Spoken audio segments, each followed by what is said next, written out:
Hudson Taylor, o pai das missões no interior da China, 1832-1905. Tiago Taylor tinha se levantado cedo de madrugada. Chegara, enfim, o auspicioso e anunciado dia de seu casamento. O moço ocupava-se em arrumar tudo para receber a noiva na casa que iam ocupar. Enquanto trabalhava, meditava sobre as ocorrências recentes na aldeola. Duas famílias, a dos Cooper e a dos Shaw, converteram-se e convidaram John Wesley para pregar na feira. O velho discursou sobre a ira vindoura de tal maneira que o povo desistiu da amarga perseguição e deixou o intrépido pregador hospedar-se na casa do Sr. Shaw. Enquanto Tiago preparava a casa para a chegada da noiva, ouvia-se a voz da vizinha, a Sra. Shaw, cantando. Lembrou-se de como ela, meses antes, passava todo o tempo acamada, gemendo dia após dia, por causa do reumatismo que a deixara aleijada. Mas, quando confiou no Senhor, como disse, para a cura imediata, grande foi a transformação. E indizível foi a surpresa do marido ao voltar à casa. A esposa não somente estava curada e de pé, mas estava varrendo a cozinha. Tiago Taylor odiava a religião. Ainda mais que aquele era o dia em que se ia casar. Depois do casamento, iam dançar e beber, como se fazia em tais ocasiões. Mas não podia livrar-se das palavras, talvez ouvidas, do sermão do pregador. Porém, eu e a minha casa serviremos ao Senhor. Sim, ia ter uma esposa e assumir as responsabilidades de marido e de pai de família. Grande tinha sido seu descuido. Resolvido, então, a entrar seriamente na vida de casado, começou a repetir as palavras: serviremos ao Senhor. As horas se passavam. O sol subia mais e mais sobre as casas cobertas de neve. Mas o jovem Tiago, esquecido de tudo que é material e tomado pela realidade das coisas eternas, permaneceu de joelhos, face a face com Deus. O amor do Salvador, por fim, venceu seu coração, e Tiago Taylor levantou-se com a alma cheia do Senhor Jesus.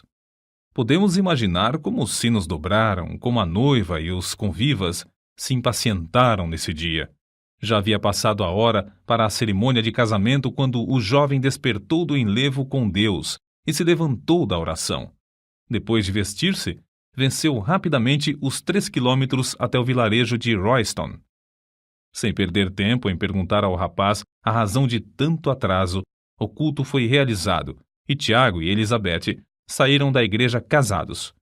O jovem não vacilou e, ao sair, contou tudo acerca da sua conversão ao ouvido de Betty. Ao ouvir o que ele relatava, exclamou em tom de desespero: casei-me então com um desses metodistas. Não houve dança nesse dia. A voz e o violino do noivo foram usados para glorificar o mestre. Betty, apesar de saber em seu coração que Tiago tinha razão, continuou a resistir e a queixar-se dia após dia. Então, certa feita, quando se mostrava ainda mais contrariada, o robusto Tiago levantou-a nos braços e a levou para o quarto, onde ajoelhou-se ao seu lado, derramando a sua alma em oração por ela. Comovida pela profundeza da mágoa e cuidado que Tiago sentia por sua alma, ela começou a sentir também seu pecado. No dia seguinte, de joelhos, ao lado do marido, Elizabeth Taylor clamou a Deus, renunciando à vaidade do mundo e entregando-se a Cristo.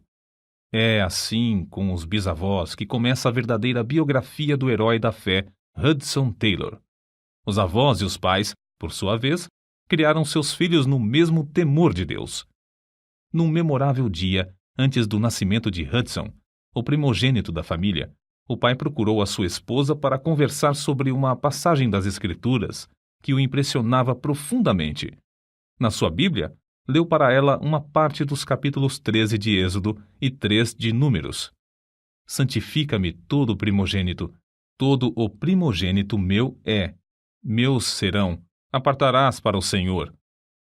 Os dois conversaram muito tempo sobre o gozo que esperavam ter.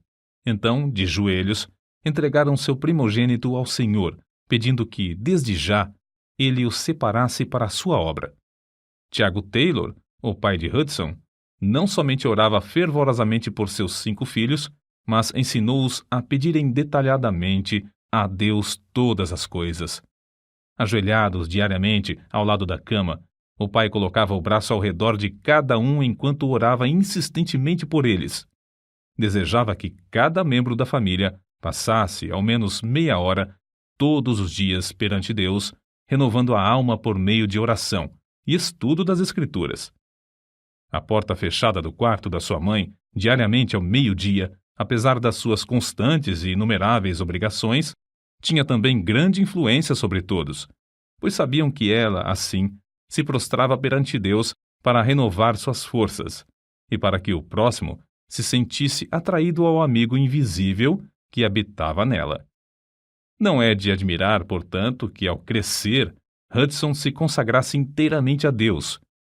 O grande segredo do seu incrível êxito é que em tudo que carecia, no sentido espiritual ou material, recorria a Deus e recebia dos tesouros infinitos. Contudo, não devemos julgar que a mocidade de Hudson Taylor fosse isenta de grandes lutas. Como acontece com muitos, o moço chegou à idade de 17 anos sem reconhecer a Cristo como seu Salvador. Acerca disso, ele escreveu mais tarde: "Pode ser coisa estranha, mas sou grato pelo tempo que passei no ceticismo. O absurdo de crentes que professam crer na Bíblia, enquanto se comportam justamente como se não existisse tal livro, era um dos maiores argumentos dos meus companheiros céticos. Frequentemente afirmava que, se eu aceitasse a Bíblia, ao menos faria tudo para seguir o que ela ensina, e, no caso de achar que tal coisa não era prática, lançaria tudo fora. Foi essa a minha resolução quando o Senhor me salvou. Acho que, desde então, realmente provei a palavra de Deus. Certamente nunca me arrependi de confiar nas suas promessas ou de seguir a sua direção. Quero relatar, então, como Deus respondeu às orações da minha mãe e da minha querida irmã por minha conversão. Certo dia, para mim inesquecível, para me divertir, escolhi um tratado na biblioteca de meu pai. Pensei em ler o começo da história e não ler a exortação do fim. Eu não sabia o que acontecia, ao mesmo tempo, no coração da minha querida mãe, que estava a mais de 100 quilômetros de casa. Ela levantara-se da mesa anelando a salvação de seu filho. Estando longe da família e livre da lida doméstica, entrou no seu quarto resolvida a não sair antes de receber a resposta às suas orações. Orou hora após hora, até que, por fim, só podia louvar a Deus. O Espírito Santo revelou-lhe que o filho por quem orava já se havia convertido. Eu, como já mencionei, fui dirigido ao mesmo tempo a ler o tratado. Fui atraído pelas palavras "a obra consumada". Perguntei-me a mim mesmo: por que o escritor não escreveu "a obra propiciatória"? Qual é a obra consumada? Então, vi que a propiciação de Cristo era plena e perfeita. Toda a dívida de nossos pecados ficou paga, e não restava coisa alguma que eu fizesse. Então, raiou em mim a gloriosa convicção. Fui iluminado pelo Espírito Santo para reconhecer que eu somente precisava prostrar-me e, aceitando ao Salvador e a sua salvação, louvá-lo para todo sempre.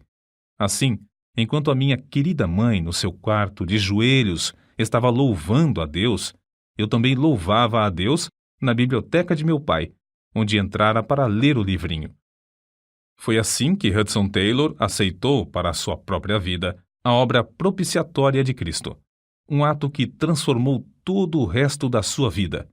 Acerca da sua consagração, ele escreveu: "Lembro-me bem da ocasião quando, com gozo no coração, derramei a alma perante Deus repentinamente, confessando-me grato e cheio de amor, porque Ele tinha feito tudo, salvando-me quando eu não tinha mais esperança, nem queria salvação. Supliquei-lhe que me concedesse uma obra para fazer. Algo que envolvesse abnegação, fosse o que fosse. Algo para agradar a quem fizera tanto para mim. Lembro-me de como, sem reserva, consagrei tudo, colocando a minha própria pessoa, a minha vida, os amigos, tudo sobre o altar. Com a certeza de que a oferta for aceita, A presença de Deus se tornou verdadeiramente real e preciosa. Prostrei-me em terra perante ele, humilhado e cheio de indizível gozo. Para que serviço fora aceito, eu não sabia, mas fui possuído de uma certeza tão profunda de não pertencer mais a mim mesmo, que esse entendimento dominou depois toda a minha vida. O moço que entrou no quarto para estar sozinho com Deus nesse dia não era o mesmo quando dali saiu. Um alvo e um poder se apossaram dele. Não mais ficou satisfeito em somente alimentar a sua própria alma nos cultos. Começou a sentir a sua responsabilidade para com o próximo. Anelava tratar dos negócios de seu pai. Regozijava-se com riquezas e bênçãos indizíveis. E, como os leprosos no arraial dos Círios, Hudson e sua irmã, Amélia, diziam: Não fazemos bem. Este dia é de boas novas e nos calamos. Desistiram, pois, de assistir aos cultos aos domingos à noite e saíram para anunciar a mensagem de casa em casa entre as classes mais pobres da cidade. Mas Hudson Taylor não se sentia satisfeito. Sabia que ainda não estava no centro da vontade de Deus. Na angústia de seu espírito, como aquele da antiguidade, clamou: Não te deixarei ir se me não abençoares. Então, sozinho e de joelhos, surgiu na sua alma um grande propósito.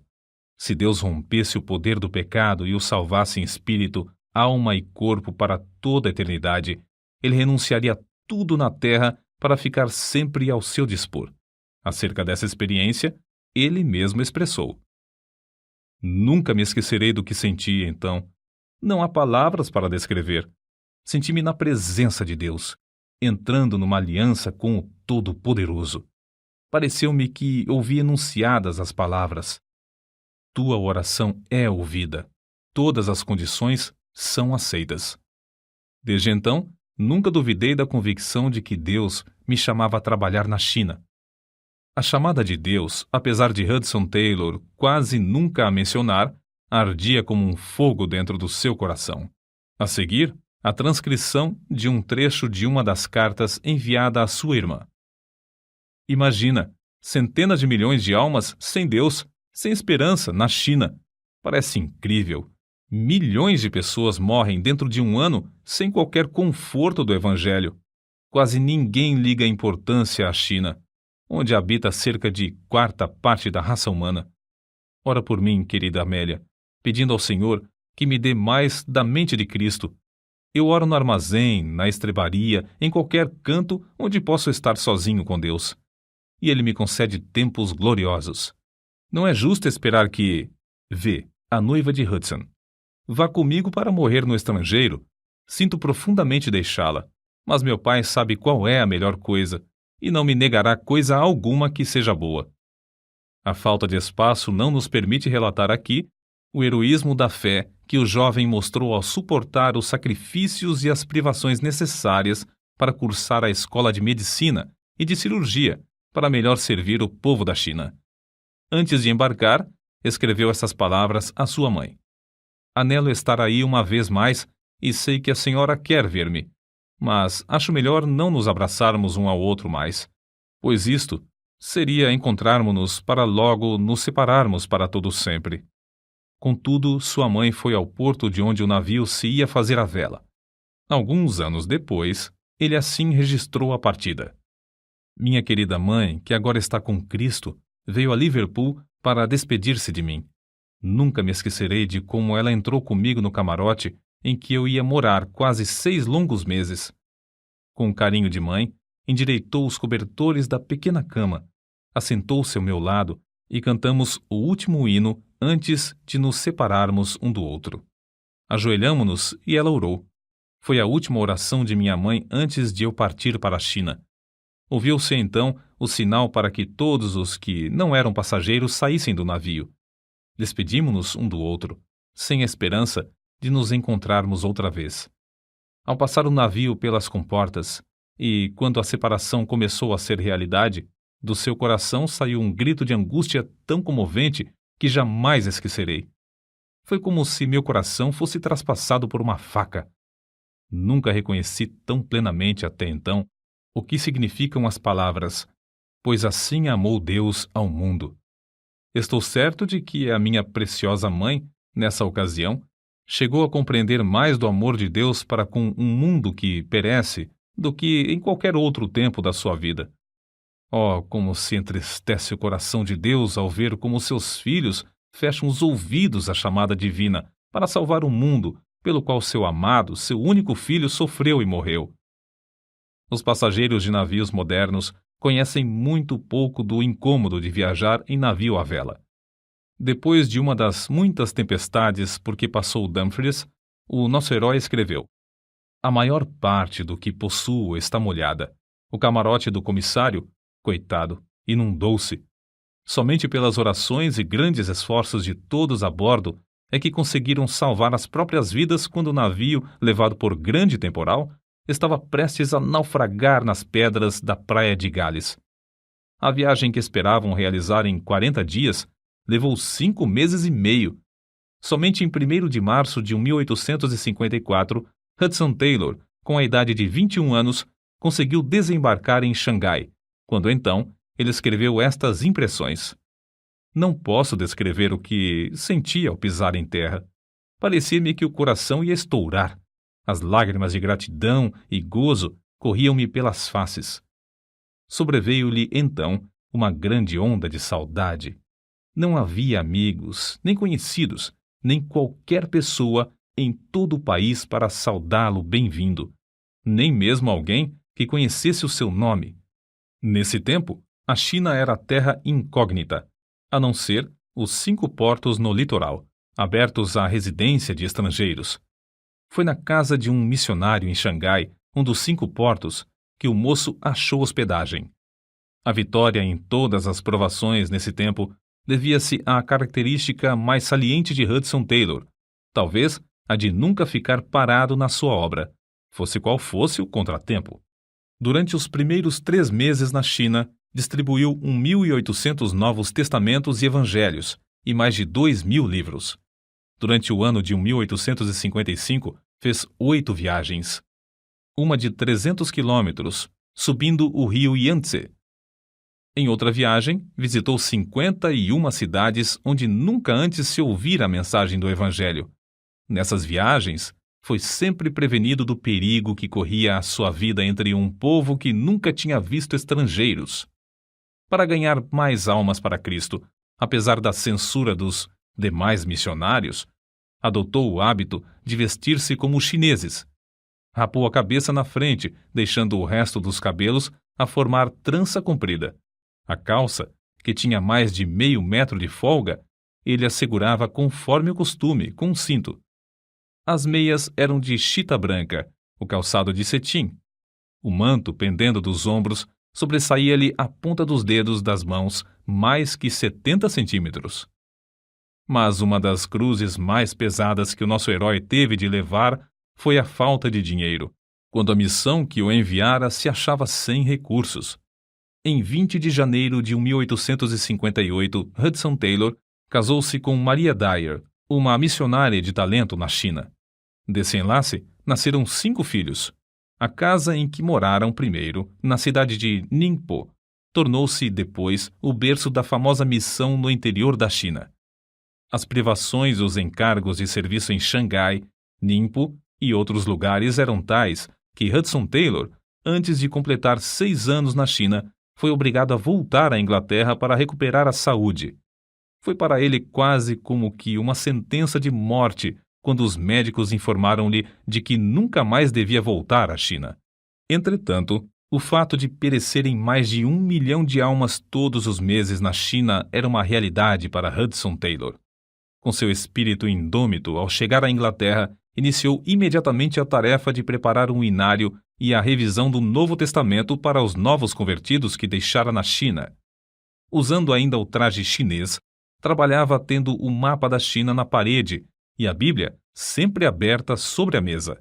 Depois de alimentar-se e fartar-se da palavra de Deus, fitava o mapa, lembrando-se dos que não tinham tais riquezas.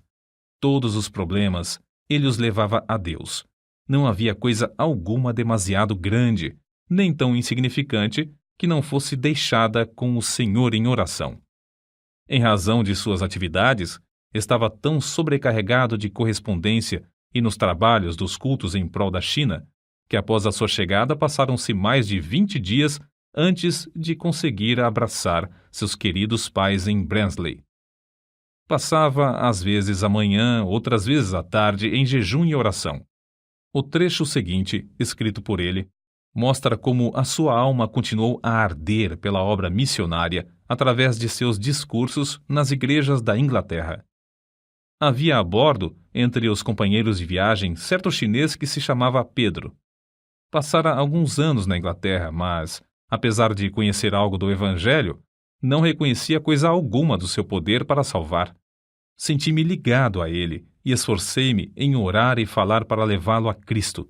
Mas quando o navio se aproximava de Sunqiang e eu me preparava para ir à terra pregar e distribuir tratados, ouvi o grito de um homem que caíra na água. Fui ao convés com os outros e Pedro tinha desaparecido. Imediatamente arriamos as velas, mas a correnteza da maré era tal que não tínhamos a certeza do lugar onde o homem caíra. Vi alguns pescadores próximos que usavam uma rede varredora. Angustiado, clamei: "Venham passar a rede aqui, pois um homem está morrendo afogado." "Veb bin", foi a resposta inesperada. Isto é, não é conveniente. Não falem se é ou não conveniente. Venham depressa antes que o homem pereça. Estamos pescando. Eu sei, mas venham imediatamente e pagarei bem. Quanto nos quer dar? $5, mas não fiquem conversando. Salvem o homem sem demora. $5 não basta, responderam eles. Não faremos por menos de $30. Mas não tenho tanto, darei tudo o que eu tenho. Quanto tem o senhor? Não sei, porém não é mais do que $14. Então os pescadores vieram e passaram a rede no lugar indicado. Logo a primeira vez, apanharam o corpo do homem. Mas todos os meus esforços para restaurar-lhe a respiração foram inúteis. Uma vida fora sacrificada pela indiferença dos que podiam salvá-la quase sem esforço.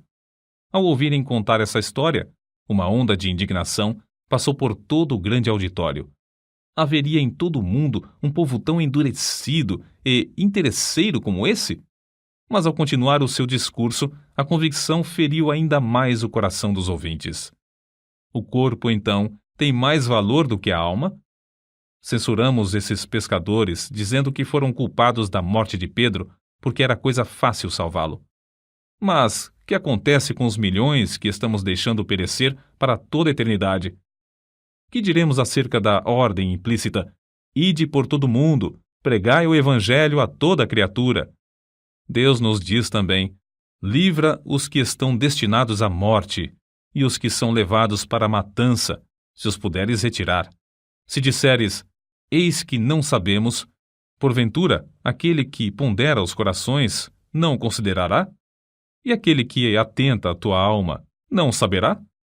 Não pagará ele ao homem conforme a sua obra? Credes que cada pessoa entre esses milhões na China tem uma alma imortal e que não há outro nome debaixo do céu, dado entre os homens, a não ser o precioso nome de Jesus, pelo qual devamos ser salvos? Credes que ele só, é o caminho, a verdade e a vida, e que ninguém vai ao Pai, senão por ele? Se assim o credes, examinai-vos a vós mesmos, para ver se estáis fazendo todo o possível para levar seu nome a todos. Ninguém deve dizer que não é chamado para ir à China. Ao enfrentar tais fatos, todas as pessoas precisam saber se têm uma chamada para ficar em casa. Amigo, se não tens certeza de uma chamada para continuar onde estás, como podes desobedecer à clara ordem do Salvador para ir? Se estás certo, contudo, de estares no lugar onde Cristo quer, não por causa do conforto ou dos cuidados da vida, então estás tu orando como convém em favor dos milhões de perdidos da China? Estás tu usando teus recursos para a salvação deles? Certo dia, não muito depois de haver regressado à Inglaterra, Hudson Taylor veio a saber que o número de missionários evangélicos na China diminuíra em vez de aumentar. Apesar de a metade da população pagã estar na China, o número de missionários, durante o ano, tinha diminuído de 115 para somente 91. Começaram a soar aos ouvidos do missionário estas palavras: quando eu disser ao ímpio, certamente morrerás, não avisando tu, não falando para avisar o ímpio acerca do seu caminho ímpio para salvar a sua vida, aquele ímpio morrerá na sua maldade, mas o seu sangue da tua mão o requererei. Era um domingo, 25 de junho de 1865, pela manhã. Hudson Taylor, cansado e doente, estava com alguns amigos em Brighton, à beira-mar. Mas, não podendo suportar mais o regozijo da multidão na casa de Deus, retirou-se para andar sozinho nas areias da maré vazante. Tudo em redor era paz e bonança, mas na alma do missionário rugia uma tempestade. Por fim, com alívio indizível, clamou: Tu, Senhor, tu podes assumir todo o encargo. Com tua chamada, e como teu servo, avançarei, deixando tudo nas tuas mãos. Assim, a missão no interior da China foi concebida na sua alma, e todas as etapas do seu progresso realizaram-se por seus esforços. Na calma do seu coração, na comunhão profunda e indizível com Deus, originou-se a missão. Com o lápis na mão, abriu a Bíblia e, enquanto as ondas do vasto mar batiam aos seus pés, escreveu as simples, mas memoráveis palavras: em 25 de junho de 1865, orei em Brighton pedindo 24 trabalhadores competentes e dispostos. Mais tarde, recordando-se da vitória dessa ocasião, escreveu: grande foi o alívio de espírito que senti ao regressar da praia. Depois de findar o conflito, tudo era gozo e paz. Parecia que me faltava muito pouco para voar até a casa do Sr. Pierce. Na noite desse dia, dormi profundamente. A querida esposa achou que a visita a Brighton serviu para renovar-me maravilhosamente. Era verdade. O vitorioso missionário, juntamente com a família e os 24 chamados por Deus, embarcou em Londres, no Lamermuir, em direção à China, em 26 de setembro de 1865. O anelante alvo de todos era o de erguer a bandeira de Cristo nas 11 províncias ainda não ocupadas da China. Alguns dos amigos os animaram, mas outros disseram: todo o mundo ficará esquecido dos irmãos. Sem uma junta aqui na Inglaterra, ninguém se importará com a obra por muito tempo.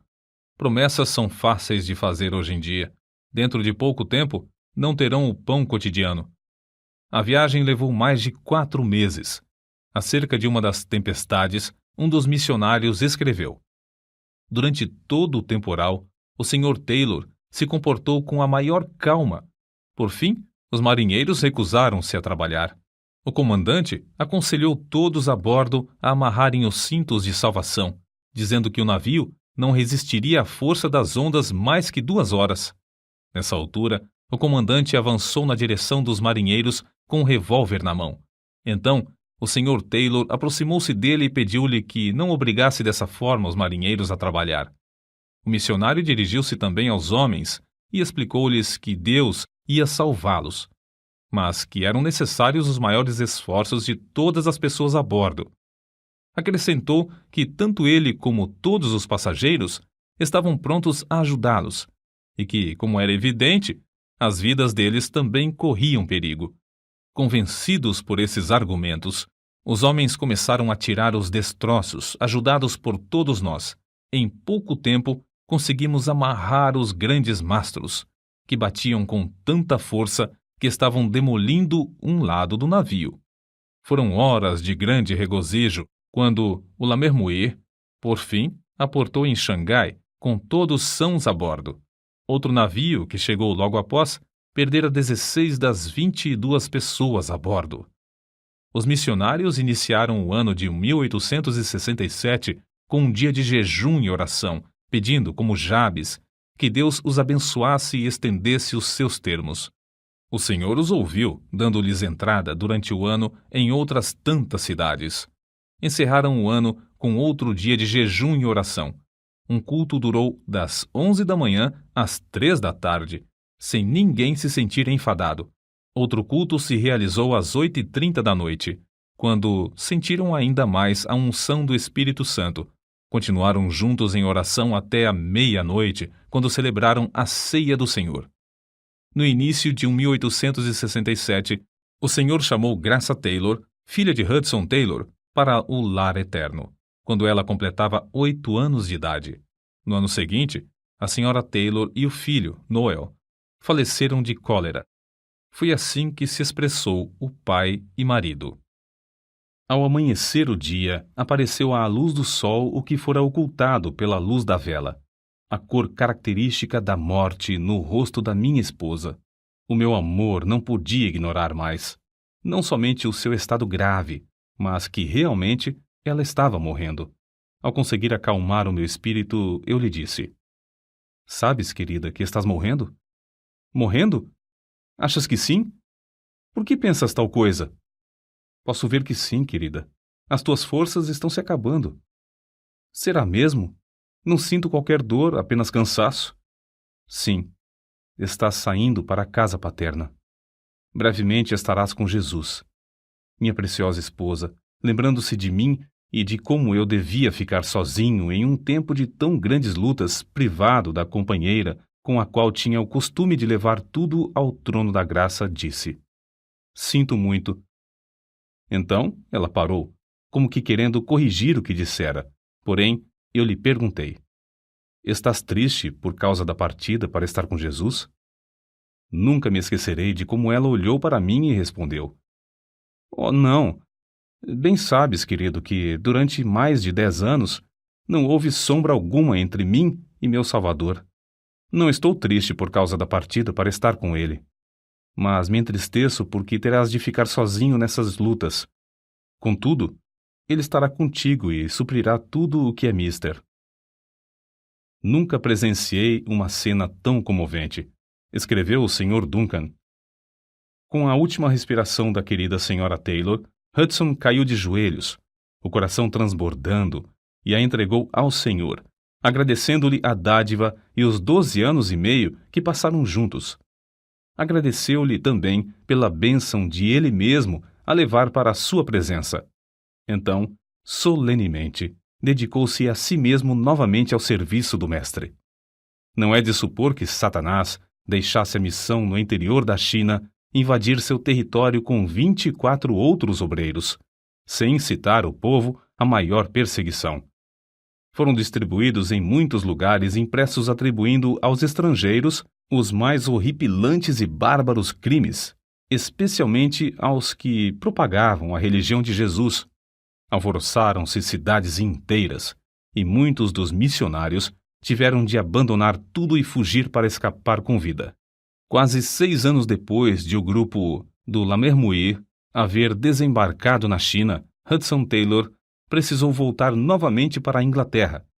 Durante o tempo em terras chinesas, a missão aumentou de 2 estações, com 7 obreiros, para 13 estações, com mais de 30 missionários e 50 obreiros, estando separadas as estações uma da outra por uma média de 120 quilômetros.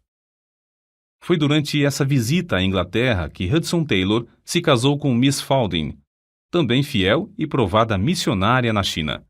Acerca de Hudson Taylor, nesse tempo, certa pessoa amiga escreveu: "O Sr. Taylor anunciou um hino, sentou-se ao harmônio e tocou.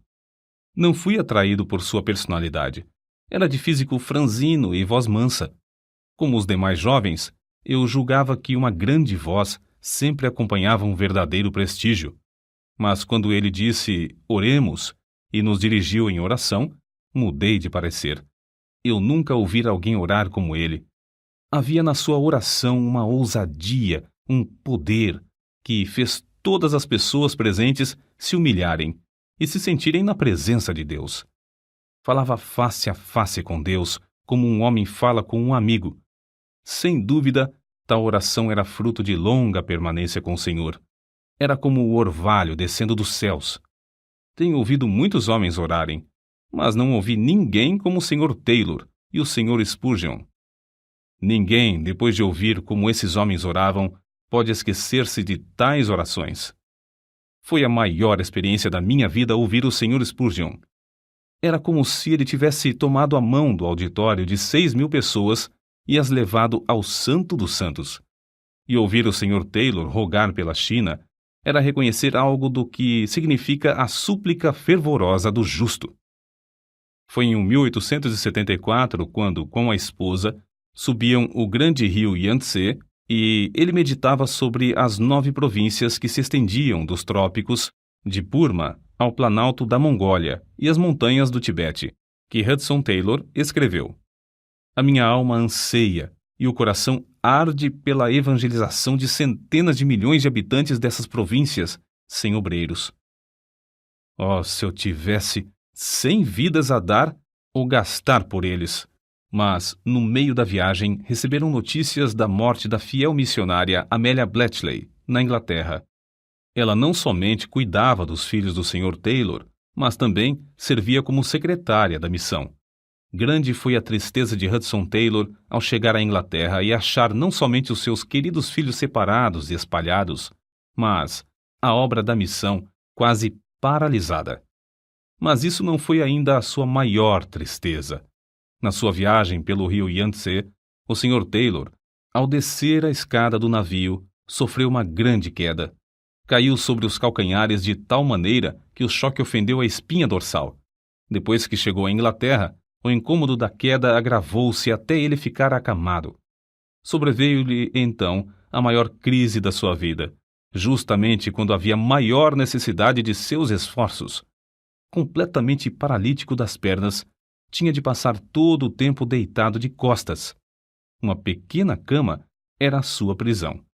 É melhor dizer que era a sua oportunidade.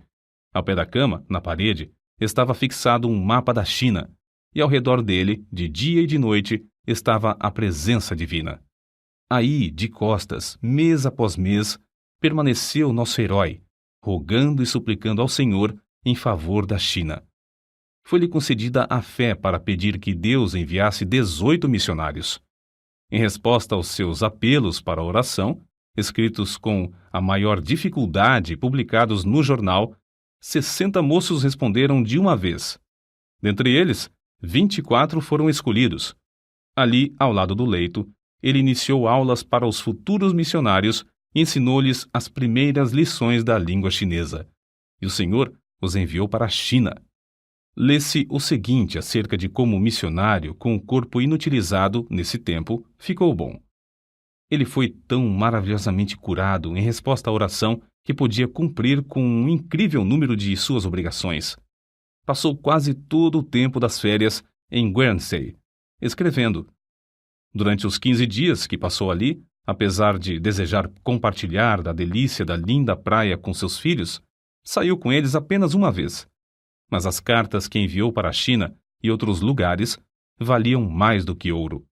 Acerca de uma visita que lhe fez na China, certo missionário assim escreveu: Nunca me esquecerei do gozo e da amável maneira com que me saudou. Convidou-me logo para o escritório da missão no interior da China. Devo dizer que foi para mim uma surpresa, ou choque, ou ambas as coisas.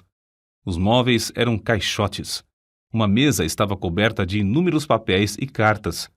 Ao lado do lume havia uma cama, bem arrumada, tendo um pedaço de tapete a servir de cobertor. Nessa cama o Sr. Taylor descansava de dia e de noite. O Sr. Taylor, sem qualquer palavra de desculpa, deitou-se na cama, e travamos a palestra mais preciosa da minha vida. Toda a ideia que eu tinha das qualificações para ser um grande homem foi completamente mudada. Não havia nele coisa alguma do espírito de superioridade. Vi nele o ideal de Cristo, da verdadeira grandeza, tão evidente que permanece ainda no meu coração, através dos anos, até o presente momento. Hudson Taylor reconhecia profundamente que para evangelizar os milhões da China, era imperioso que os crentes na Inglaterra mostrassem muito mais abnegação e sacrifício. Mas como podia ele insistir em sacrifício sem primeiramente praticá-lo na sua própria vida? Assim ele, deliberadamente, cortou da sua vida toda a aparência de conforto e luxo. Nas viagens pelo interior da China, ele, invariavelmente, Se levantava para passar uma hora com Deus antes de clarear o dia, às vezes para depois dormir novamente.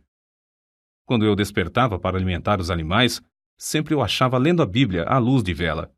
Fosse qual fosse o ambiente ou o barulho nas hospedarias imundas, não descuidava do hábito de ler a Bíblia. Geralmente, em tais viagens, orava de bruços, porque lhe faltavam as forças para permanecer tanto tempo de joelhos. Qual será o assunto do seu discurso hoje? Perguntou-lhe certo crente que viajava com ele, de trem. Não tenho certeza. Ainda não tive tempo de resolver, respondeu-lhe Hudson Taylor. Não teve tempo? Exclamou o homem. Ora, que faz o senhor a não ser descansar depois de assentar-se aí? Não conheço o que seja descansar, foi a resposta calma que ele deu. Depois de embarcarmos em Edimburgo, passei todo o tempo orando e levando ao Senhor todos os nomes dos membros da missão no interior da China e os problemas de cada um. Está além da nossa compreensão como, no meio de uma das maiores obras de evangelização de toda a história, ele podia dizer: nunca fomos obrigados a abandonar uma porta aberta por falta de recursos. Apesar de muitas vezes gastarmos até o último penny, a nenhum dos obreiros nacionais, nem a nenhum dos missionários, faltou o prometido pão cotidiano. Os tempos de provações são sempre tempos abençoados, e o que é necessário nunca chega demasiado tarde. Outro segredo do seu grande êxito em levar a mensagem de salvação ao interior da China era a determinação de que a obra não somente continuasse com caráter internacional, mas também interdenominacional, que aceitasse missionários dedicados a Deus de qualquer nação ou denominação. Em 1878, ao regressar de uma viagem, começou a orar pedindo que Deus enviasse mais 30 missionários antes de findar o ano de 1879. Considerando o dinheiro necessário para pagar as passagens e sustentar tantas pessoas, podemos dizer que a sua fé era grande. Pois bem, 28 pessoas com os corações acesos pelo desejo de salvação dos perdidos na China, confiando em Deus para o seu sustento diário, embarcaram antes de findar o ano de 1878 e ainda outros 6 em 1879. Conversando com um companheiro de lutas na cidade de Wuchang, Hudson Taylor começou a enumerar os pontos estratégicos com os quais deviam começar logo a evangelizar os 2 milhões de habitantes do vale do grande rio Yangtze e o do seu tributário, o rio Han. Com menos de 50 ou 60 novos obreiros, a missão não podia dar tal passo, e a própria missão não tinha mais de um total de 100. Contudo, a Hudson Taylor foi dada a fé de pedir outros 70, lembrando-se das palavras: designou o Senhor ainda outros 70. Reunimo-nos hoje para passar o dia em jejum e oração, escreveu Hudson Taylor em 30 de junho de 1872. O Senhor nos abençoou grandemente. Alguns passaram a maior parte da noite em oração. O Espírito Santo nos encheu até nos parecer impossível receber mais sem morrer. Em certo culto, durante quase 2 horas, louvaram ininterruptamente a Deus pelos 70 obreiros já recebidos pela fé. Na realidade, foram recebidos mais do que 70, e dentro do prazo marcado. O Senhor conduziu a missão, pouco a pouco, para uma visão ainda mais larga. Levou os obreiros a pedirem ao Senhor outros 100 em 1887. Assim disse o Sr. Stephenson: se me mostrassem uma foto de todos os 100, batida aqui na China, não seria mais real do que realmente é. Contudo, Hudson Taylor não iniciou precipitadamente o programa de orar e se esforçar para receber mais 100 missionários. Como sempre, devia ter certeza da direção de Deus antes de resolver orar e se esforçar para alcançar o alvo. 6 vezes mais do que o número que pediram se ofereceram para ir. Mas a missão rejeitou fielmente a todos os que não concordaram com os princípios declarados desde o início. Assim, exatamente o número pedido embarcou para a China. Não foram 101, nem 99, mas exatamente 100.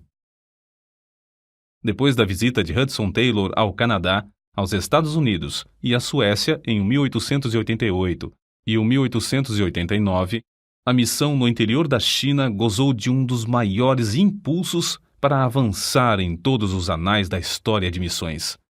Assim escreveu depois o nosso missionário acerca do que lhe pesava grandemente no coração durante toda a sua visita à Suécia.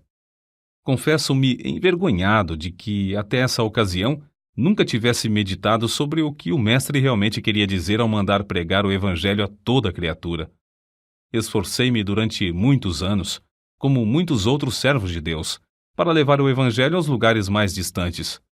Planejei alcançar todas as províncias e muitos dos distritos menores da China, sem compreender o sentido evidente das palavras do Salvador. A toda criatura? O número total de evangelizadores entre os crentes da China não excedia 40.000. Se houvesse outro tanto de adesões, ou mesmo 3 vezes mais, e se cada um levasse a mensagem a 8 de seus patrícios, mesmo assim não alcançariam mais de 1 milhão. A toda criatura! As palavras abrasavam meu íntimo da alma. Mas, como a igreja e eu mesmo falhávamos em aceitá-las justamente como Cristo queria, isto eu percebi então. Para mim, havia apenas uma saída, a de obedecer.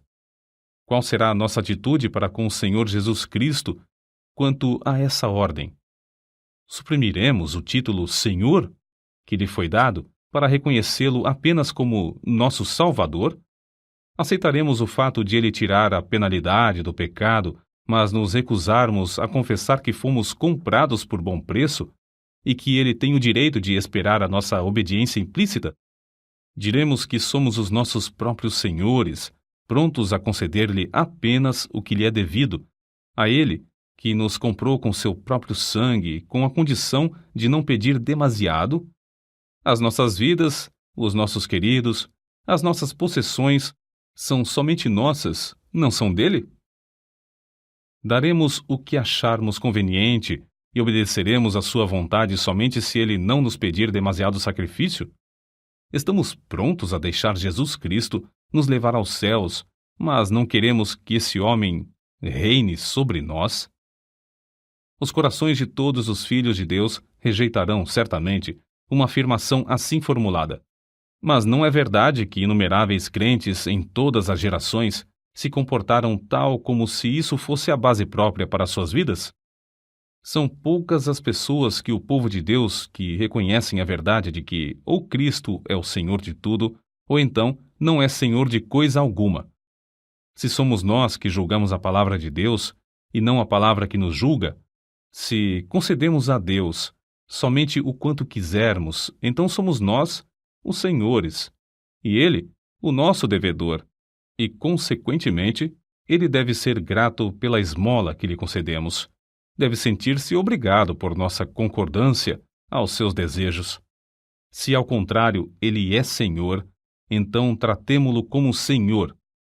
E por que me chamais Senhor, Senhor, e não fazeis o que eu digo? Foi assim que Hudson Taylor, sem esperar, alcançou a mais larga visão da sua vida, a visão que dominou a última década de seu serviço. Com os cabelos já grisalhos, após 57 anos de experiência, enfrentou um novo sentido de responsabilidade com a mesma fé e confiança que o caracterizavam quando era mais novo. Sua alma ardia ao meditar nos alvos antigos. Ficou ainda mais firme ao executar a visão de outrora. Foi assim que sentiu a direção de unificar todos os grupos evangélicos que trabalhavam na evangelização da China em torno de um mesmo alvo: orar e se esforçar para que fosse aumentado o número de missionários, enviando à China outros 1.000, dentro de 5 anos. O número exato enviado à China durante esse prazo foi de 1.153. Não é, pois, de admitir que as forças físicas de Hudson Taylor começassem a faltar. Não tanto pelas privações e cansaço das viagens contínuas, nem pelos esforços incansáveis em escrever e pregar, nem pelo peso das grandes e inumeráveis responsabilidades de dirigir a missão no interior da China. Os que o conheciam intimamente sabiam que era um homem gasto de tanto amar. A gloriosa colheita de almas na China aumentava cada vez mais, mas a situação política do país piorava dia após dia até culminar na carnificina dos Boxers, no ano de 1900, quando centenas de crentes foram mortos. Somente da missão no interior da China pereceram 58 missionários e 21 de seus filhos. Hudson Taylor e sua esposa estavam novamente na Inglaterra quando começaram a chegar telegrama após telegrama, avisando-os dos horripilantes acontecimentos na China. Aquele coração que tanto amava cada missionário quase cessou de pulsar. Acerca desse acontecimento, assim se manifestou: não sei ler, não sei pensar, nem mesmo sei orar, mas sei confiar. Certo dia, alguns meses depois, Hudson Taylor, com o coração transbordante e as lágrimas correndo-lhe pelas faces, estava contando o que lera em uma carta que acabara de receber de 2 missionárias, escrita um dia antes de elas morrerem nas mãos dos Boxers. Eis o que ele disse: "Oh, gozo de sair de tal motim de pessoas enfurecidas para estar na sua presença, para ver o seu sorriso." Quando pôde continuar, acrescentou: "Elas agora não estão arrependidas. Têm a imperecível coroa. Andam com Cristo em vestes brancas, porque são dignas." Grifo do autor. Falando acerca de seu grande desejo de ir a Xangai para estar ao lado dos refugiados, ele disse: "Não sei se poderia ajudá-los, mas sei que me amam. Se pudessem chegar-se a mim nas tristezas para chorarmos juntos, ao menos poderiam ter um pouco de conforto." Mas ao lembrar-se de que tal viagem lhe era impossível por causa da saúde, a sua tristeza parecia maior do que podia suportar. Apesar de sentir profundamente a sua incapacidade para trabalhar como de costume, achou grande conforto em estar com a sua esposa, a qual tanto amava. Findara o tempo em que deviam passar longos meses e anos separados um do outro, nas lutas em tantos lugares. Foi em 30 de julho de 1904 que sua esposa faleceu. "Não sinto nada de dor, dizia ela, apesar da ânsia em respirar. Então, de madrugada, percebendo a angústia de espírito do seu marido, pediu-lhe que orasse rogando ao Senhor que a levasse logo. Foi a oração mais difícil da vida de Hudson Taylor, mas, pelo amor que lhe tinha, ele orou pedindo a Deus que libertasse o espírito da sua esposa. Logo que orou, dentro de 5 minutos, cessou a ânsia. E não muito depois, ela adormeceu em Cristo. A desolação de espírito que Hudson Taylor sentiu depois da partida da sua fiel companheira era indescritível. Todavia, achou indizível paz nesta promessa. "A minha graça te basta." Começou a recuperar as forças físicas e, na primavera, fez a sua 7ª viagem aos Estados Unidos. Dali, fez a última viagem à China, desembarcando em Xangai em 17 de abril de 1905. O valente líder da missão, depois de tão prolongada ausência, foi recebido em todos os lugares com grandes manifestações de amor e estima da parte dos missionários e crentes, especialmente dos que escaparam dos intraduzíveis espetáculos da insurreição dos Boxers.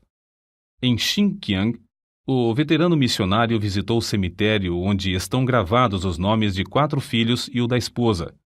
As recordações eram motivo de grande gozo, isto é, o dia da grande reunião se aproximava. No meio da viagem, quando visitava as igrejas na China, sem ninguém esperar, nem ele mesmo, findou a sua carreira na terra.